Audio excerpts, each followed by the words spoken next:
everyone. Thanks so much for joining us today. For those of you who love to support Minneapolis Public Schools, I have an exciting conversation for you today. We get to spend time with two of our Minneapolis Public Schools' finest students, Hattie and Aiyanna. Thank you so much for joining us today on the podcast. How are you? Good. Thank you for having us. Yeah. Yes, thank you. All right. So you're both sophomores. Mm-hmm. Means you've been in public schools a long time. Yes. And in Minneapolis Public Schools a long time? Yes. All your lives? No, I came here in 3rd grade. Okay. Other than kindergarten, yeah. You're a lifer. You've Yeah. been in here a long time. All right. So the first question I have for both of you today is how was your experience? How has your experience in Minneapolis Public Schools sort of shaped your view of public education? Being in Minneapolis public schools definitely showed me that, I don't know, like systemic racism is real and that, I don't know, like racism and bias is like infused within the structural education that is upon us. Yeah, I'm gonna have to agree with Hattie. In what ways? Can you give examples of that? It's like just the way racism is in this world. It's like it's there and it's not there at the same time. It come and goes, but at the same time, like if you're too, I kind of lost. That's okay. Just Like, keep I don't going know. with it. It's just like if once you click into it, like when you realize and you open your eyes and you see one person doing one thing that could be racist to another thing, you start realizing it more and more as you journey on into the like what environment you're in, what area you're in, and it's not scary, but it's different because you don't know when you're gonna have to snap back. So in other words, it feels like it's always in the walls, but you don't know when it's going to be elevated or when something specific is going to come at you. Yeah. What is that like to not know when the next thing is coming? It's nerve-wracking, actually, because it's like, I don't know what I'm going to have to say or if I can even say anything at all or if I have to let it pass by. Anything you want to add to that, Hattie? I mean, it's like scary, but it's like, it's reality, you know? It's like an everyday thing. It's like, it could happen in like 5 seconds, you know? You never know. So, I mean, but it's like, it's reality, so it's the norm for me. So it's not like, I'm not waking up with a heavy heart thinking, oh my God. You know, it's just like, sometimes I don't even think about it. It's other people who aren't black who be like, how do you gotta, you know? Have you ever had a teacher or an educator connect with you on a really deeply personal level? Yeah, I have. You want to say more? Well, fortunately, I met Miss Keisha at a school in 8th grade, and she was a dean. She actually wasn't a teacher, but she was a staff. She was a dean. And she was black. She was a black woman, actually. And she was very confident. Although she wasn't the principal, for us black kids, or even not even us black kids, for the Hispanics, everybody else, even whites, it felt like she was the enforcer. She was the black woman in charge. Like she was in charge, regardless if she was black or not, woman or not. She was the woman in charge. She was the person who dealt with when people had troubles, when people were sad, when people just needed someone to talk to, or when someone needed an auntie or a mom. Like, she was there. And like, even if I wasn't black, there was always someone else who was in her office. If someone needed a break, she would be there for them. But I just felt like, as a black girl, everyone needs a black woman in their life, and she was that black woman for me. It's powerful. Yana? I'm gonna have to say yes. I guess you can say he was a dean as well. His name was Mr. Mike. I went to a native school called Anishinaabe in the 3rd grade, and he would come into my classroom every once in a while, and every time he came in, I just felt more appreciated in my classroom. Like, I felt more comfortable because there was both sides of me in one room, but I could connect on both sides without having to switch like instantly, you know? It was to me, it was fun. It was great. Yeah. So what is something common that educators do to Black and Indigenous students or students of color every day in the classroom that they maybe are not even aware of that they do, but you know and experience and can name and can kind of expect? I would have to say they would show biased ways, like actions and like the way they speak. Say more. Like, for example, let's say we're all taking a test. A white teacher is going to look at a Black kid and make sure they're not cheating.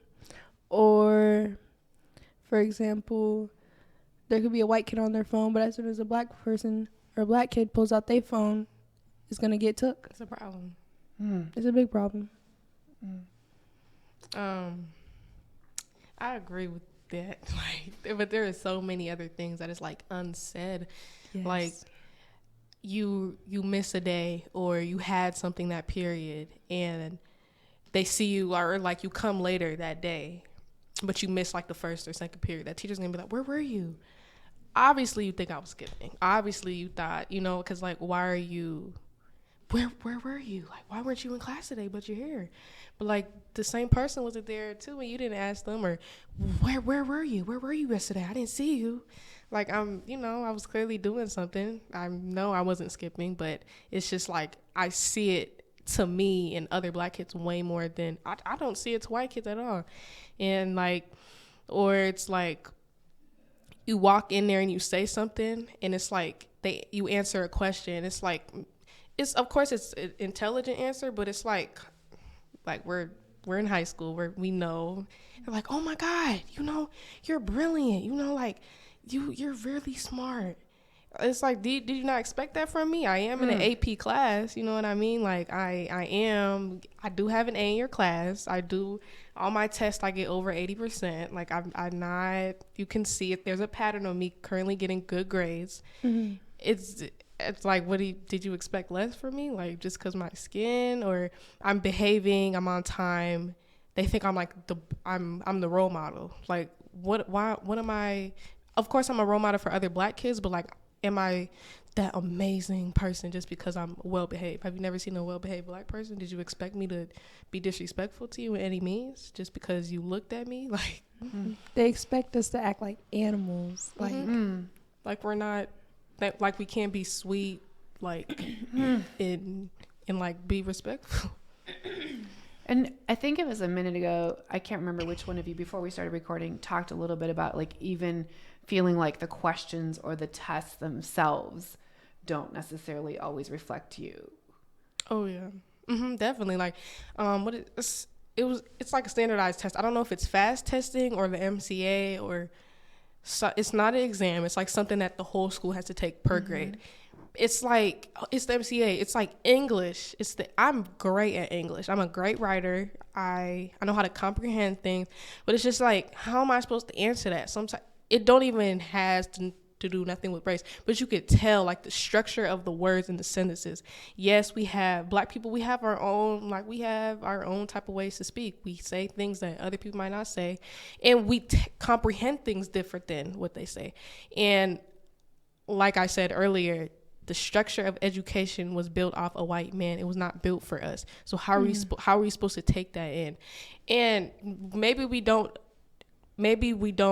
all do good on tests. And sometimes maybe Black kids are going to excel on those tests, but that you can tell those Black kids are around grew up in a different environment.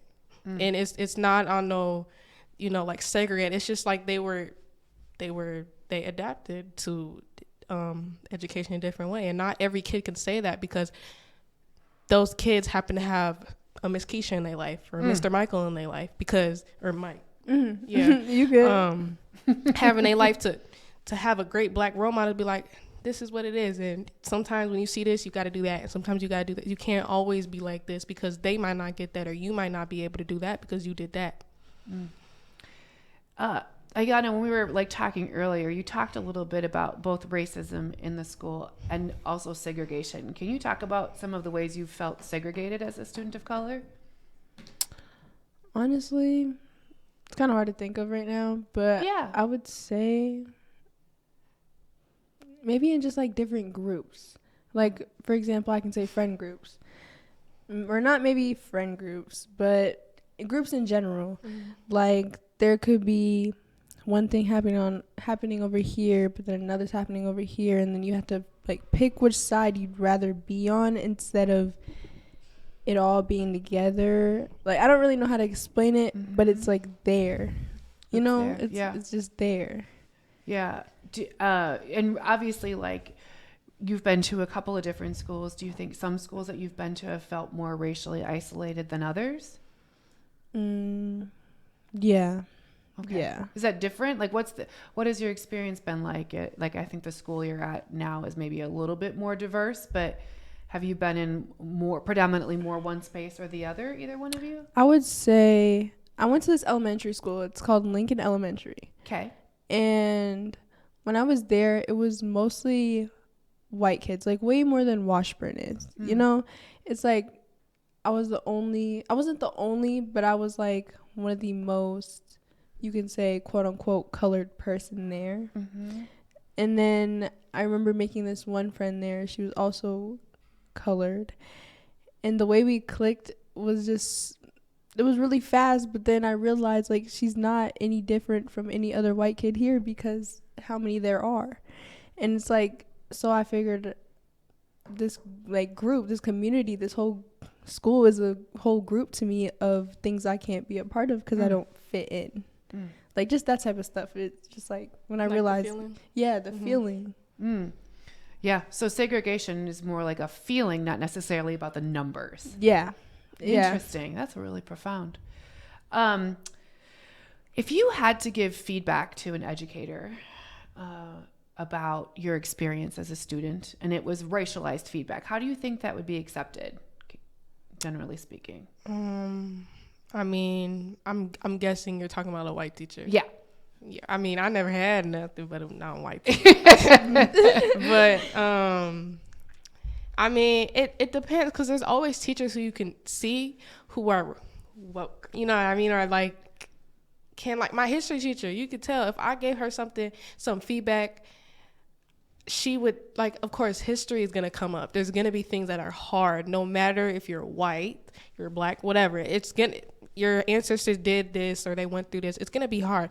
But there's things that she might read that might make me or the other black kids in the room might feel this type of way. And I might be like, hey, maybe you could say this or that. There are teachers who are going to take this as, well, what do you mean? That's history. That's what happened. You can't change that. And there's going to teachers who are going to be like, oh, you're right. You know what? How would you, as a black person, how would you like me to say it? Because I want everyone to feel like they're not getting looked at. You know, like as soon there's classrooms. There's two type of classrooms. There's a classroom where they say something about a black kid, and she could definitely relate because it don't matter what you look like. You're black, you gonna feel it. Yeah. Regardless if it's actually happening, you feel it because you're not. It's the community within. There's two type of classrooms. There's one classroom where they say something about your ancestors or you're black, and you feel like everyone's looking at you. Yeah. Or if they're not actually physically looking at you, they're thinking about it like, oh, that's her. Like, it's her. And then like now they gotta be all sweet to you for the rest. Like, oh, do you need me to help you pick this up? Like, do you know this? Oh, do you know the answer? Like, maybe yes, that's my answers. I think I will know more than you. And then there's the other classroom where it's like my AP history class, she'll teach something she's talking about, because right now, well, at first we were talking about slavery, 1619, and now we're kind of in like the Constitution part, but throughout that whole like years of all them decades and stuff, it was talking about like slavery and mostly indigenous people and black people, and it was hard, but it was no feeling like every time they said something about us having it whatever, it didn't feel like they was looking at me because it was the way she was teaching it. It's all about the teacher. No matter if there's racist, of course there's gonna be racist or biased kids in there that'll like, you know, be jerks, but at the end of the day, it's the teacher. If the teacher eliminates racism in the room as soon as you walk in, and she says the standards of the class, 9 times out of 10 it's not happening. A kid knows, we're old enough to know not what to say. And we're in Minneapolis, like we see it every day. What about you, Yana? Do you think that there are educators, or do you agree? Do you think there's kind of two types of classrooms? Yeah, and can you feel it as soon as you walk in? Yeah, most definitely. There's actually many 2 different classrooms in our whole building at Washburn. Like half of the school are one of those 2 classrooms, especially in history. Like I have Coach Rund for history, and the way he explains it, it doesn't feel racist at all. But I feel like if I had any other history teacher, I would feel like I'm being targeted. So like, I just agree with everything Hattie said. Hattie said it all. And like shout it. out to my teacher. I love it. What an incredible compliment to receive from both She's of amazing. you. I love you. Those teachers, I mean, those educators. Not only, this is a note to Minneapolis Public Schools. Not only do we think that's amazing, but let's let those teachers inform and support other teachers who don't create. And she makes learning history fun. I never been in a class where it's fun. Wow. Her name is Miss Dierkin. She works at Washburn. She teaches AP. Giving her a shout out. History, and she also does history for kids that are learning English. So you see a rotation. She's the teacher that will step out and actually help kids who don't know much English, and she's that teacher. So, all right. Well, we're just about out of questions and time. It's just sort of thinking about, is there any one sort of special memory or fun thing or endearing thing that you would want to just share, or even like silly, about like your time in Minneapolis Public Schools that you haven't mentioned yet? You want to go first? I gotta think. Okay, I'll go. As soon as you say that, that kind of brings like joy, you know. Okay. And when I think of joy, I have 2 teachers, but I want to give this to my favorite black teacher, and I already spoke about her, Miss Keisha. She's my favorite. She will always be my favorite. Although she wasn't a teacher, she was a staff. She was a dean. And I just remember in 8th grade, the school I went to, a lot of the kids were like struggling. You could tell the school wasn't, a lot of the kids weren't well behaved, and you could tell because of the structural, like just the past. And, sure. And maybe it came from home, or maybe it came from literally the education. Like a lot of it comes from teachers not knowing how to teach. But when I got there, you know, Miss Keisha, as soon as the first day we was in the lunchroom, she made sure everyone knows she was in the building. She made sure. This is the lady. If you step in, you know Miss Keisha's there, because you're gonna hear her voice and you're gonna hear her teaching, making sure people know what's up. And I just remember one day, because at first I didn't think she liked me. And you know, when you're at a white school, it's like, of course the black teacher likes me. Like I'm the one of the black kids. But this school had so much black kids, like more than 50% were black. So I'm like, you know, like there's so much other black kids to like. But there was one day she said something, I was like, I just don't think you like me. She's like, you know what, Hattie, I love you. I don't never say that. At the end of the day, if I give you hard times, I care about you. I remember this. I don't know if it was in her office or we were outside, but like I did something and she told me to stop doing it. And I thought she was like targeting me, you know, but ever since that day we clicked. Like she was just like, Hattie, I care about you and I think you're great for this school. It's like, I don't know. She was just always on my side after that. Like if there was ever an issue, she was always on my side. If there was any type of racist situation, she was always there, as she should. But like not like how you thought she would be. I mean, she's amazing. So, what about you, Aiyanna? Any like particular story? You mentioned Mr. Mike earlier. Was there any special way that you knew he cared about you, or another story you'd want to share? I might bring him up again. Do it. So I remember I was in 3rd grade. Once again, I went to Anishinaabe, and Mr. Mike, he was a staff or a dean there, you could say. And I remember one time we was all going out for recess, and I was just so lonely. I was sitting on the bench because, mind you, it was like our first week there or whatever. And I was just sitting on the bench, and I was like, I don't have any friends here. So I was just sitting there watching everybody play.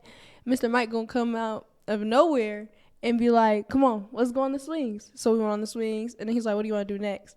And then we just started playing around the whole playground. He was like, he looked at me. He stopped us from playing. He looked at me and he said, you're my favorite, but you can't tell nobody. Aww. And I was like, that's when I knew that I was going to have a good year. Wow. And then again, I had the best year of 3rd grade. It was good. Oh, wow. I think, again, this is why I really wanted to talk about this podcast and why I want to start, because I think even though Minneapolis Public Schools has a lot of problems, there are so many beautiful people doing courageous work inside of this district, and you too are incredible examples of that. So thanks so much for joining me on the podcast today. Thanks for being who you are in Minneapolis. I can't wait to see what you do in the future, to both of you. Thank you. Thank you for having me.